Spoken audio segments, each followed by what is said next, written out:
All right.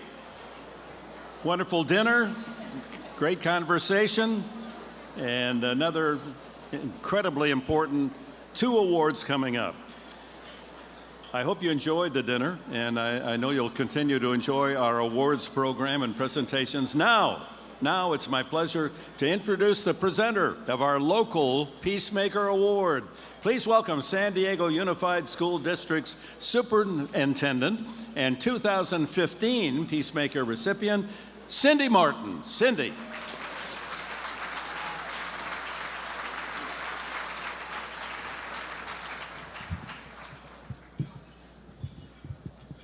Thank you. Good evening, everybody. I'd like to say a shout out first to San Diego Unified employees back at table 58. Yay! And I would like to offer their services if Lori and Bill would need a restorative circle later. San Diego Unified knows how to conduct one. It's so nice to be back here tonight to celebrate. I'm Cindy Martin, and I'm here to tell you about a girl whose legacy of kindness is transforming schools and saving lives. You need to know about this girl. Rachel Joy Scott was a radiant 17-year-old girl whose compassionate nature touched the hearts of all around her. She dreamed of being a missionary. And at one point, she wrote in her own diary that she hoped that God would, quote, use me to reach the unreached. An unspeakable tragedy gave her journal entry a prophetic significance. Because you see, on April 20th, 1999, Rachel was the first person shot to death in the Columbine High School massacre. As we gathered and the world mourned her loss, we learned from her family and from her friends of her abiding faith in the power of love. Rachel put that faith into action by embracing classmates who felt bullied, and those students gave testimony to how she impacted their lives. We heard their stories. In 2001, Rachel's father did the unimaginable, and he turned his deep grief and his sorrow into something to be celebrated. What he did with his sorrow and grief is he formed Rachel's Challenge as a national nonprofit aimed at promoting something near and dear to my heart, school safety, aimed at preventing school harassment and bullying, and most importantly, focusing to continue the compassionate work started by his daughter. This remarkable program, Rachel's Challenge, came to San Diego Unified School District in 2010 and has changed us forever. It quickly started with what Rachel called herself a chain reaction of kindness. Kindness is kind of like that.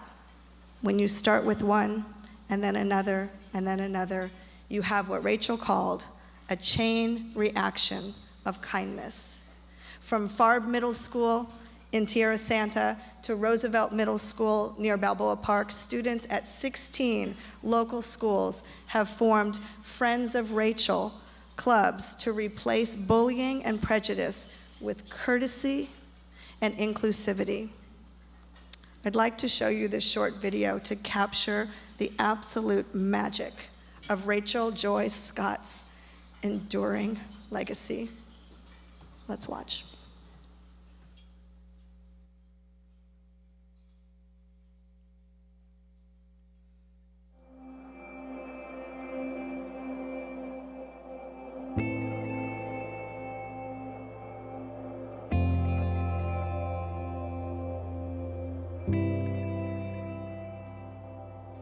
71% of students report bullying as being a problem in their school. Students can't learn if they're in a fight or flight mode. They need to feel safe and connected. Teenage bullying and teasing is an epidemic in this country, and the death rate is climbing. There have been high-profile cases in every corner of the country. You know, I see these kids in schools every day. So many of them are from broken homes. So many of them are from homes where they go home and see drug abuse. They see alcoholism. And for them, their lives are filled with hate and anger and fear. I really wanted to kill myself because I was so miserable.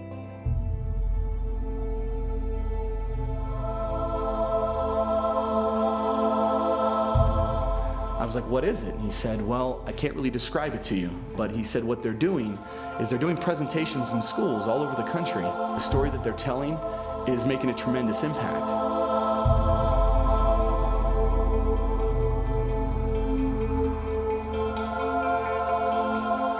Rachel's Challenge is working hard to promote safer, more connected schools where teaching and learning can thrive. Our administrative team came back and just said, we've got to have this program.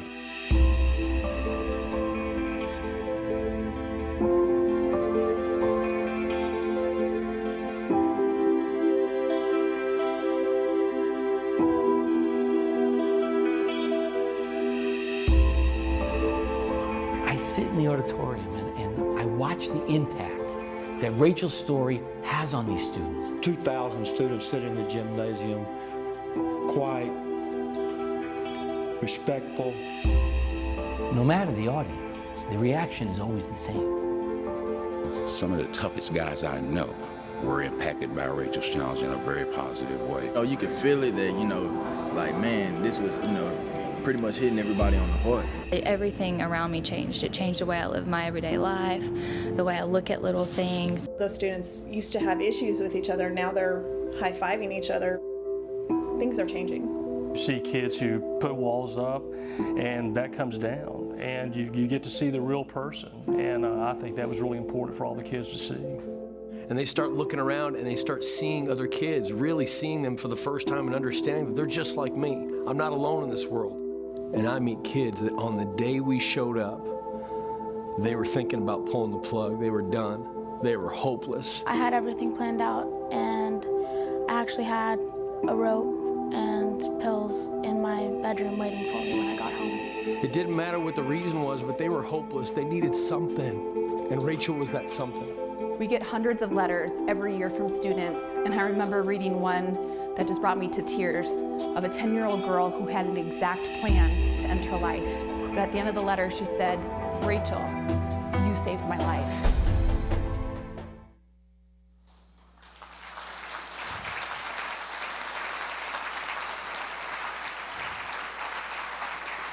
When Rachel wrote those beautiful words in her journal and asked God to use her to reach the unreached, I can tell you her mission is being fulfilled. Ladies and gentlemen, on behalf of the National Conflict Resolution Center, it is my great pleasure to present the 2017 San Diego Peacemaker Award to Rachel's Challenge.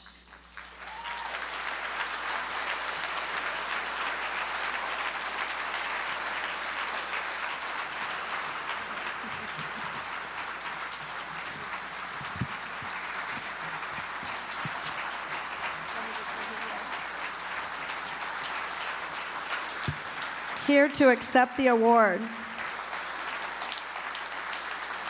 It is a tremendous honor for me to stand here with Rachel's parents to accept this award. Rachel's parents are the founders of Rachel's Challenge, Daryl and Sandy Scott, and also Fred Lynch, who is San Diego's representative of Rachel's Challenge. Let's honor them with this award, well deserved.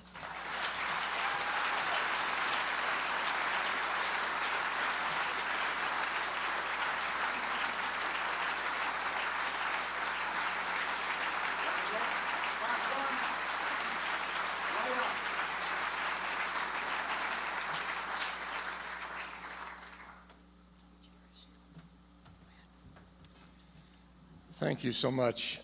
My wife and I are honored, and our team, part of our team, is here tonight. I'm not going to cut off my wife's hair. I would be in real trouble if I tried that tonight. So Bill is a little braver than I am. But we are honored to be here with such wonderful other honorees tonight. And I want to thank the Ncrc for what they do around the world. I have a mentor in my life who told me many years ago, the only thing worse than failure is succeeding at things that don't matter. And I don't want to succeed at things that don't matter. And I want to thank the San Diego Unified School District, the county district office for their help, for Chief Zimmerman and the police department that have helped us this year, and for Sheriff Gore and the Sheriff's Department that's also helped so much. And a shout out to my friend Craig Irving, who's on the board of Ncrc, who's been a great help and a blessing to all of us. Rachel, when she was 13 years old, drew an outline of her hands on the back of her dresser. We didn't know that she had drawn them until 2 years after her death. We moved her dresser from one room to another.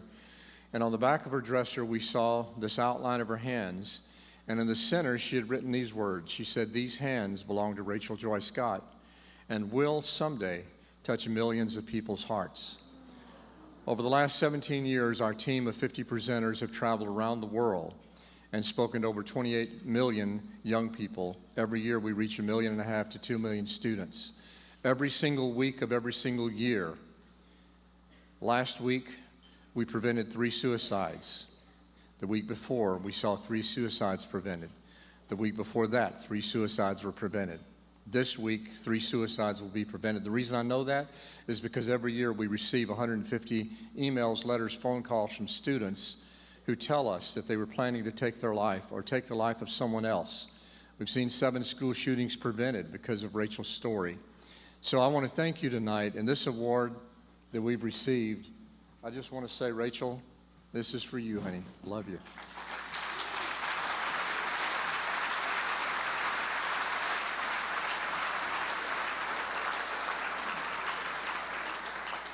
About 8 weeks ago, I presented at Farb Middle School.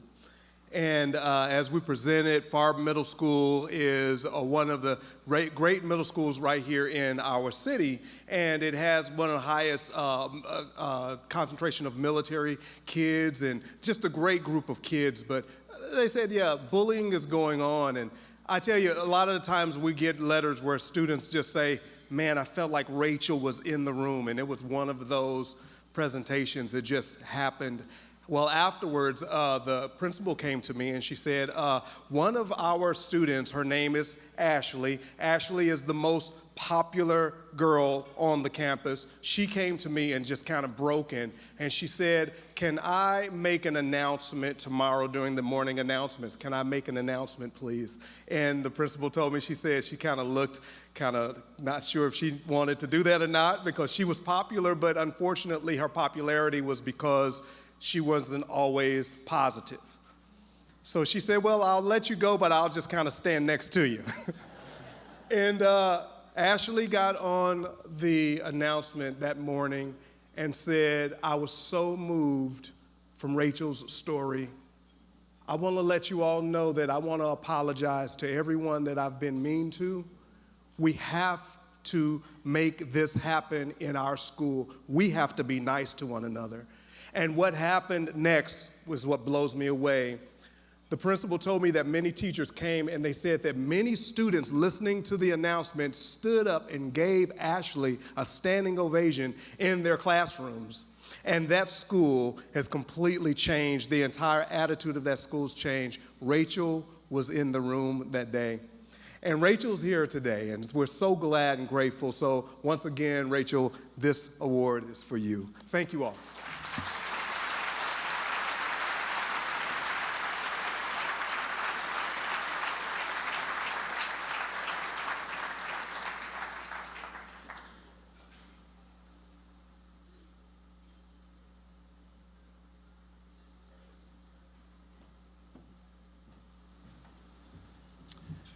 Wow. How about the Scots?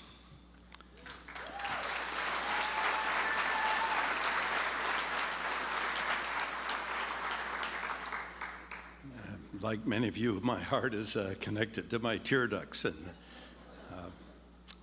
this is the night to celebrate heroes. Now, an inside look at the important work of the National Conflict Resolution Center, and to lead the next portion of tonight's program, please join me in welcoming Ncrc President Steve Dinkin. Steve?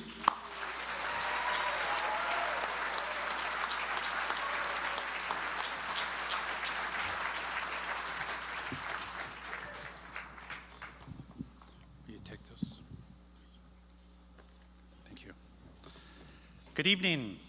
My name's Steve Dinkin, President of the National Conflict Resolution Center, and it's just so wonderful to see so many family and friends tonight. And I want to tell you that I will definitely keep my remarks brief. I don't want Dick coming up with his whistle on stage. No one will be surprised that NCRC has had a very, very eventful year. After all, we are in the business of mediating disputes and fostering civility through our conflict management and communication training. 35 years ago, we were a small neighborhood center in Golden Hill. Over the past several decades, we have now been bringing our training into over 8 countries on 3 continents and to 6 cabinet-level departments.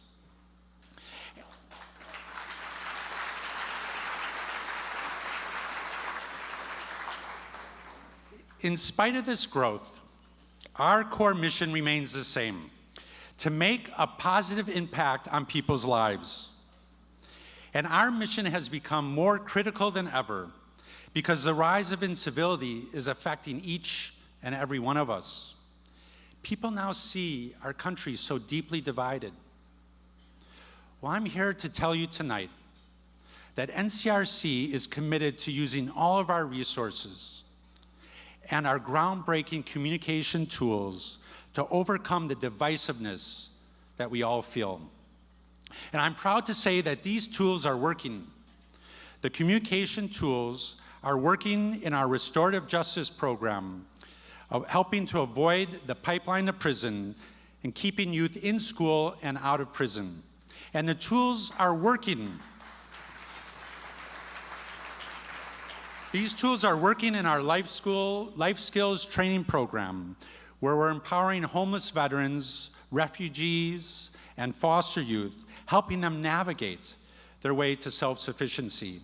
And these tools are working in our Gallatin Campus Civility program, preparing college leaders to achieve the unity our country so deeply needs. Nearly 4 years ago, our program launched for the campus civility effort, and we're now transforming the culture on campuses across the region. I want to give you just one astounding example. The story begins at the University of California, San Diego, and it involves 2 student groups.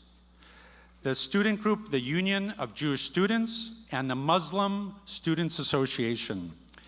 And these 2 student groups began meeting in 2014 to reach across the centuries-old divide. And as they began talking, believe it or not, they found 2 areas of common ground. First, being college students, they really like to eat. Second, emanating from the same historic region, the 2 religions impose similar dietary restrictions.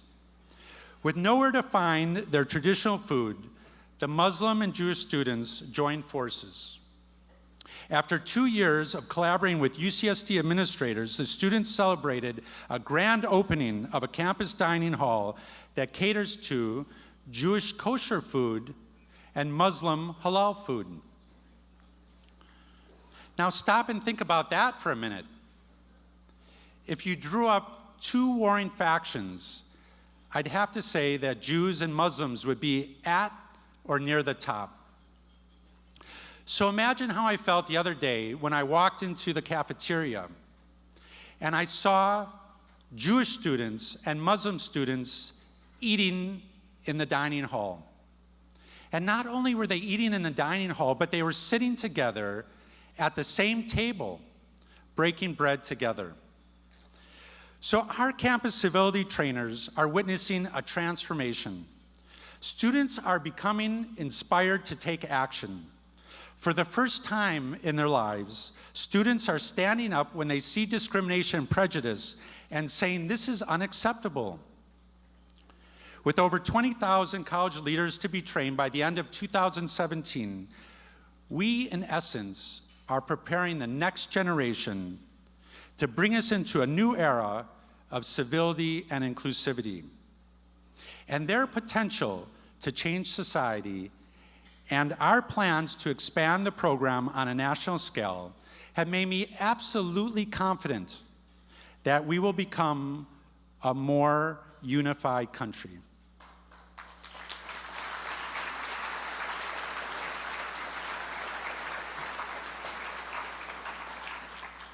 So I urge you tonight, at tonight's 2017 Peacemaker celebration, I urge you to join this most critical campaign. A campaign for inclusivity, a campaign for respect, a campaign for civility. Please enjoy this video. Idiot! Basket of deplorables. Idiot. Racist. Nazi. Socialist. Right Fuck wing. you! Liberal. You! Lives You! matter. Such a nasty one. Nasty. Hate. Racist. Basket of deplorables. Small hands. That's gay. Idiota. Get out of my country. Hate. Basket of deplorables. Basket of deplorables. Small hands.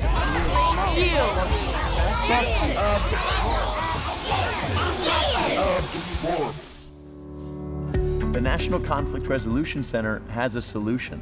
Yeah, it's bad right now. We live in a rough environment for discourse. You can see it in our mainstream media, on social media, in person. People are not getting along. People don't know how to talk to each other anymore. It's mostly a misunderstanding. Usually what happens in communication is somebody says something some way and another person interprets it another way. So it's not about, oh, you're wrong. It's about maybe just, oh, this is how I said it and it wasn't clear enough. So the other person misunderstood, took it another way, and took it as something bad. And now there's a huge conflict when there didn't need to be. The National Conflict Resolution Center gives tools for college students to bridge this divide that might be between them based on different perspectives or different biases, different opinions, and allows them really to have a much more productive discussion. I think one of the biggest problems on campuses today is people have unconscious biases towards others. So Ncrc trainings on campus could really help with identifying those biases and allow them to realize that it's happening so they can slowly start to make changes to be more inclusive of everyone on campus. And the students that we're empowering with this training are going to become the leaders of that change throughout the rest of their life. It's a way for you to express how you feel without attacking the other person. Because it's easy to say, you know, you make me mad, you didn't take out the trash. But it's another thing to say, I feel disrespected because we had an agreement that we were each gonna abide by, but now you're not doing it. And that really makes people hear the message instead of just hearing, oh, I'm mad at you, you didn't take out the trash. Ncrc helps to put out that image of inclusivity and dignity, and I think the trainings are great.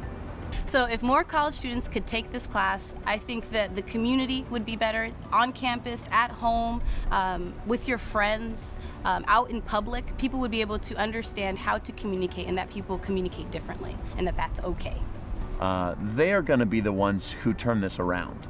Training from the National Conflict Resolution Center really is critical in helping college students understand each other. It's about conversation. Inspire. It's about communication. To be the change. Have a more open dialogue. Gain new perspectives on diversity. Understanding people of different cultures and different backgrounds. The National Conflict Resolution Center has a solution.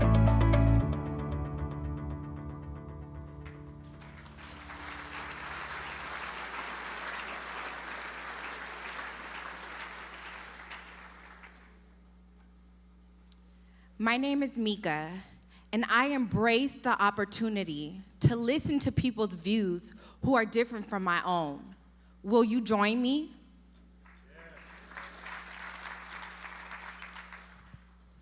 My name is Francisco, and I seek out places where cultural differences are celebrated. Will you join me?